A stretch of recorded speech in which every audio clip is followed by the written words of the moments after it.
ആവശ്യക്കാർക്ക് വിൽക്കാതെ നിങ്ങളെ ബിസിനസ് ഒരിക്കലും രക്ഷപ്പെടാൻ പോകുന്നേ ഇല്ല. ഹേയ്, ഞാൻ കസാഖ് പഞ്ചാലി ബിസിനസ് ഗ്രോത്ത് സീരീസിന്റെ 4ാമത്തെ വീഡിയോയിലേക്ക് ഹൃദ്യമായി സ്വാഗതം. ടാർഗറ്റ് മാർക്കറ്റ് അത് ഭയങ്കര ഇമ്പോർട്ടന്റ്. എല്ലാവർക്കും നിങ്ങൾക്ക് വിൽക്കാൻ കഴിയില്ല. നിങ്ങളുടെ പ്രൊഡക്റ്റ് എല്ലാവർക്കും വേണ്ട. അതുകൊണ്ട് തന്നെ നിങ്ങളുടെ ബിസിനസിനെയും നിങ്ങളുടെ പ്രൊഡക്റ്റിനെയും യൂട്ടിലിറ്റി പ്രൊഡക്റ്റ് അല്ലെങ്കിൽ എല്ലാവർക്കും വിൽക്കാൻ ശ്രമിക്കരുത്. നമ്മുടെ മിക്ക ബിസിനസ്സും എല്ലാവർക്കും വേണ്ടതല്ല. അപ്പൊ നിങ്ങളുടെ ടാർഗറ്റ് കസ്റ്റമേഴ്സിനിടയിൽ മാത്രം ഫോക്കസ് ചെയ്യുക. അപ്പോഴേ നമ്മുടെ ടൈമും നമ്മുടെ എഫേർട്ടും കറക്റ്റായിട്ട് കിട്ടുള്ളൂ. നമ്മൾ ടാർഗറ്റ് മാർക്കറ്റ് അല്ലാതെ ഒരു മാസ് മാർക്കറ്റിലേക്കോ അല്ലെങ്കിൽ മിസ്ലീഡ് ചെയ്ത ഒരു മാർക്കറ്റിലേക്കാണ് നമ്മുടെ പ്രൊഡക്റ്റിനെയും നമ്മുടെ ബിസിനസ്സിനെയും നമ്മൾ മാർക്കറ്റ് ചെയ്യുന്നെങ്കിൽ, സെയിൽസ് എഫേർട്ട് എടുക്കുന്നെങ്കിൽ ടൈമും വേസ്റ്റ് ആവും, മണിയും വേസ്റ്റ് ആവും, ബിസിനസ് തളരുകയും ചെയ്യും, ബിസിനസ് നശിച്ച് പോവുകയും ചെയ്യും. എന്നോട് പലരും ചോദിച്ച ചോദ്യമുണ്ട്, എന്തുകൊണ്ട് ഇപ്പോൾ വൈറൽ വീഡിയോ ഉണ്ടാവുന്നില്ല, എന്തുകൊണ്ട് ഇപ്പോൾ മില്യൺ വ്യൂസ് ഉള്ള വീഡിയോ യൂട്യൂബിലൊന്നും അപ്ലോഡ് ചെയ്യുന്നില്ല?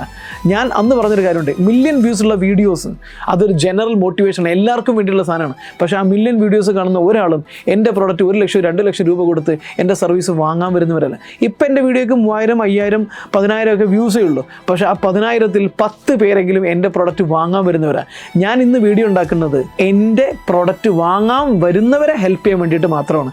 അല്ലാതെ എല്ലാവരെയും ഹെൽപ്പ് ചെയ്യുക എന്നുള്ളതല്ല എൻ്റെ ഫോക്കസ്. എനിക്ക് വേണ്ടത് നീഷ് മാർക്കറ്റാണ്, മാസ് മാർക്കറ്റ് അല്ല. സോ 4ാമത്തെ വീഡിയോ കണ്ടതിന് നന്ദി. ഞാൻ Kazakh Panchali, global business coach.